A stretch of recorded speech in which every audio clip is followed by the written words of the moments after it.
This morning, in his latest plan to help student loan borrowers tackle their debt, President Joe Biden announced $39 billion in loan relief for qualifying borrowers under his new SAVE plan.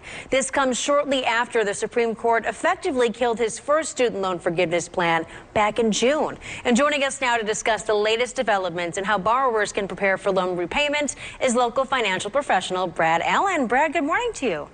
Good morning. How are you? I'm doing well. How are you doing this morning? I'm doing great. I'm glad to see you. First of all, let's give our viewers a little history. Why did that first repayment plan get denied in the first place? A lot of reaction to that one on social media. There was, yeah. So back in June, Supreme Court said it was a little pricey, right? So President Biden tried to put it through, so $20,000 per borrower, and that came at a $400 billion cost. And the Supreme Court said that anything that high would have to get approved by Congress, which it wasn't approved. And since then, after June, the White House announced the SAVE plan. And the SAVE plan is along the same lines, but it's alongside the Department of Education to help people pay back these student loan debts. So, we'll talk a little bit about what's all in that SAVE plan. Right, exactly. I mean, people are just wondering, what is this? Is it better? Is it worse? How will it help me is the main question. So, in fact, how will it help borrowers? Because those repayments are going to start up again. I know it feels like it's been forever since people have paid, but it's coming around. October is just right around the corner. Well, the plan includes almost $40 billion, $39 billion in automatic student loan forgiveness for over 800,000 borrowers who have been making payments for more than 20 or 25 years. And then from October to September of 2024, October of this year to September of 2024, any kind of missed payments for what the White House deems as folks that are financially vulnerable borrowers are going to be forgiven. So the credit bureaus won't go after them for those missed payments, those kind of things. Mm-hmm. The amount borrowers have to pay toward their student loans is being halved from 10% to 5% of their discretionary income. So that'll be pretty helpful. And anyone making less than $15 per hour will not have to make monthly payments. And then federal student loans that started $12,000 or less now have a 10-year window instead of a 20-year window where that's going to be forgiven after 10 years. So, a lot of changes, a lot of different things in this program.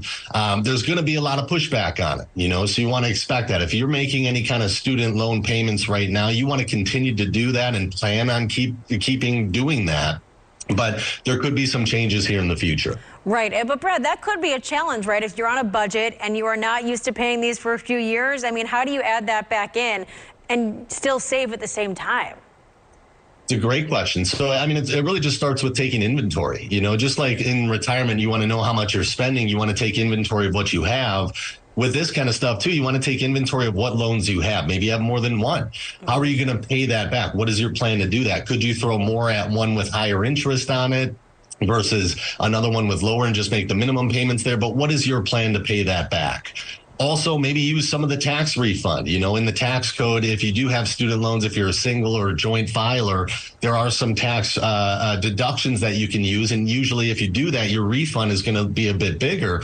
Use that refund to help pay back the loan, right? Throw it at the student loan to pay that down quicker so you're paying less interest over time. Another easy one is automating your payments. Make sure you don't miss any payments, right? Any kind of missed payments, there's penalties for that. It hurts your credit score possibly. So you want to make sure you're not missing any payments. The easiest way not to miss is to set it up automatically.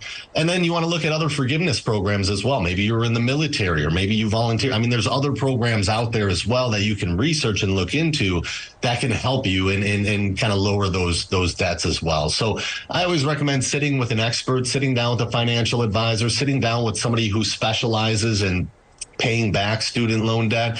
Come up with a plan. The sooner you have a plan, the easier it is to figure out how to pay down this debt. So sit down and talk with Brad Allen, everybody. Thank you so much, Brad, for your expertise and your time. Certainly a talker right now. Thank you again. Thank you. Sure.